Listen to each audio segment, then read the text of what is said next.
Hi, you guys. How are you? I feel you. I feel all of you. I feel how intense the fear is these days, especially since this weekend and every day the sun progresses another degree. You feel the tightening of the Saturn Pluto conjunction that we've been barreling towards.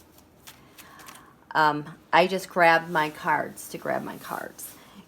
Spirit really has had me, I think, kind of on a, I don't want to say a short leash, but that's kind of what it feels like. Because every time I think I'm going to go start and do something, I keep getting pulled back to, hey, listen up. So I just entered a rather long post in the community, and I feel it's important that I just read it aloud to you all, because the reality of what we're headed towards is pretty big. Okay, so here it goes. Okay, you guys, remember when I told you over the summer we had to separate Donald from the mighty fear-inducing Saturn Pluto from the July eclipses? Remember how fearful the last week of July felt into August? There was a lot of fear, and that was related to the eclipses and the sun being opposite Saturn Pluto. This was a preview to the angst and fear we would be arriving to, barreling towards in January. I feel you all. I sense the palpable fear and its increase in intensity. This will continue. This is a Saturn-Pluto conjunction just a month away. I cannot sugarcoat this for you.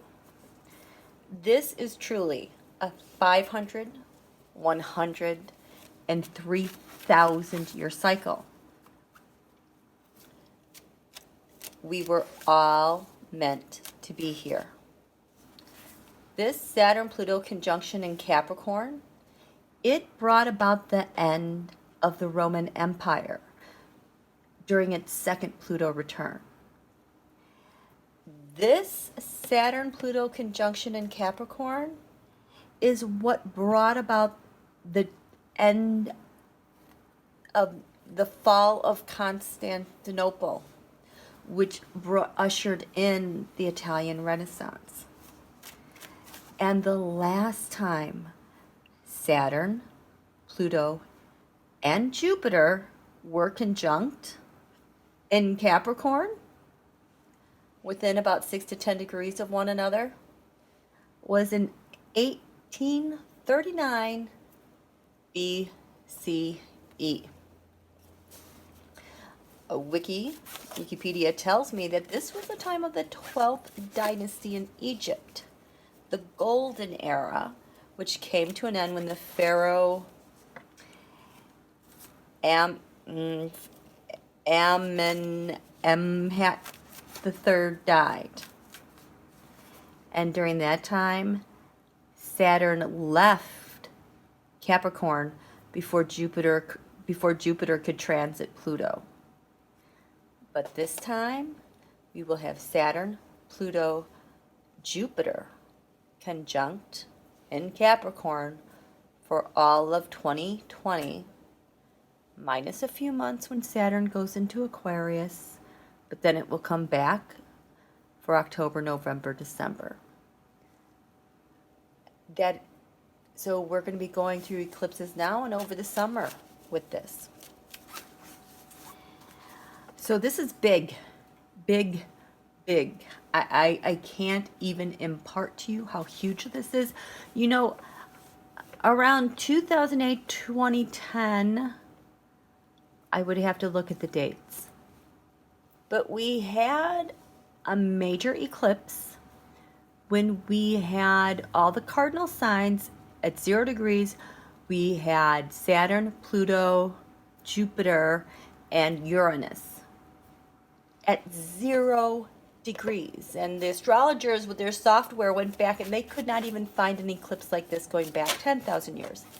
That was just an eclipse that had its effects that lasted for about 2 years.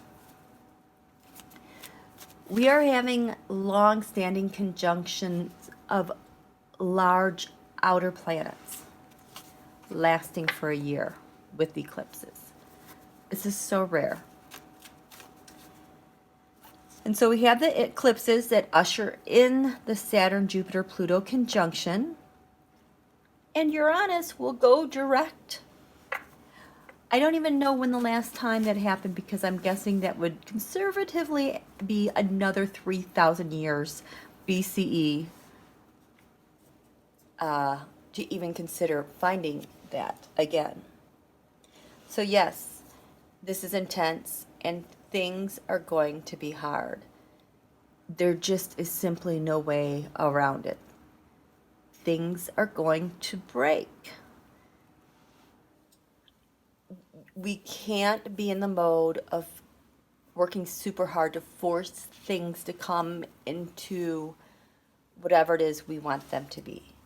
We have to let things be. We have to adapt. So, I am chewing on a theme in the back of my mind about fear. Fear mongering and the guardian angels of fear, where we kind of straddle that cusp of fear and freedom. I think of the Devil card, which has to do with Saturn, and the Judgment card, which has to do with Pluto, setting something up. And I'm sure Spirit will alert me on my way to bed, desperate for sleep or something like that, because that's when I get some really great downloads. Same with certain migraines that I get, and I can kind of feel one whispering to me. So this is a long haul, you guys. This is big time transformational stuff that none of your ancestors lived. The last time, like around the 1500s, that was the time of Columbus voyaging to America, to the Americas. This transit, also bringing about the Italian Renaissance and the Age of Discovery, also gave rise to the Aztecs. So this is where we are. I've often said we'll be having an American Renaissance 2.0 of sorts, half jokingly. Well, I think that's what we will be forced to do. Pluto exposes the ugly underbelly of corruption and greed, and we cannot move forward until that is all exposed and cleaned up. This is no temporary task. It requires all of us, the entire physical, non-physical apparatus, for all of us to deal with the fear, the anger, those uncomfortable, scary spaces, the everything, yet go forward anyway, because we're kind of in this binary choice. We don't have the luxury to forget or ignore. And we can do it observing the fear, but not agonizing over the fear. This is going to be a big lesson we're all going to have to learn. To observe the fear, let the fear move around, but not agonize over it. Because there is a message there from Spirit. It's been sounding the warning bells for quite a while. It's time to listen.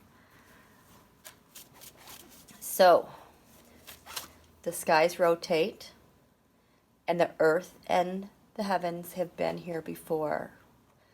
The ancient rocks, sacred spaces, have secrets to share and guide us. By the way, that was Spirit that totally wrote that. 100% Spirit telling us to get out there and find our ancient spaces, to ask about these times, because Mother Earth remembers. We need to get out of the fear. Don't be fear-mongered. Don't be bullied by the messages out there. Listen to the earth. Listen to those ancient spaces. Listen to the heavens above and the ground below. I can feel them all summoning and rising, just like that divine feminine energy on the 18th of November. Remember? With the Jupiter galactic conjunction, we stood outside and felt that energy. They're ready. they knew that was coming, and we latched onto it. We need their help. We have help in spades. And we're going to find it in the most unsuspecting of places. And this makes me want to go back to Hawaii and visit the heiaus and the giant rocks near my grandparents' plantation home. Because there's so much to tell. There's so much wisdom in the earth that is waiting to tell us what we need to know as we go through 2020. Be kind to yourselves. Care for yourself like the great divine feminine and your ancestors of 500, 1,000, and 3,000 plus years ago would have cared for you, knowing the journey, the crucible we're all headed towards. It is that important. So I send you much love. Spirit, do you want to show us some cards? Because I'm on a different time schedule. What do you want to show them?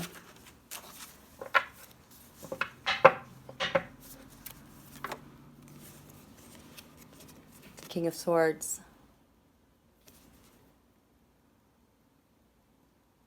The power of the word, the power of the action, the power of the intention will slice through this all.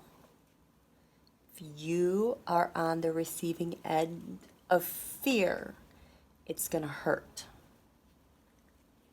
If you're on the end of that double-edged sword of freedom, you will be quite entertained. It might even feel like victory. What else do you want to tell?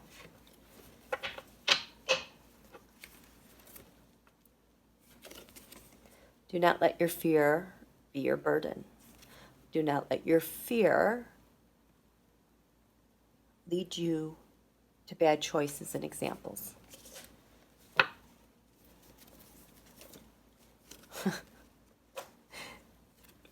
The Ten of Wands, my original card, is in Lake Eclipse. Those were Donald's indictments. Do not let your fear buy into the notion that he's not going to have a consequence.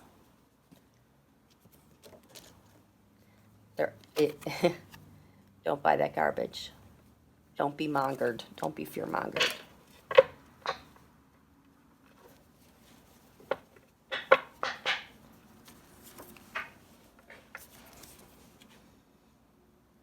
You have great value to add and offer to others.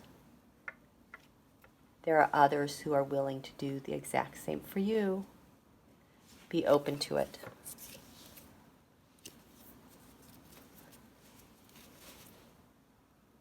You can still make progress. This isn't a time to stop. It's just a time to be still and listen. Clear skies, feet on the ground, eyes on the horizon. You have everything you will ever need right here, right now. Stay there. Okay. It's a tough week. Take extraordinary care of yourselves. Please don't get sick. Please do everything you need to do for this next month so you don't get sick during the eclipses with the stress and these planetary aspects, because I'm telling you, things are going to break down. Okay?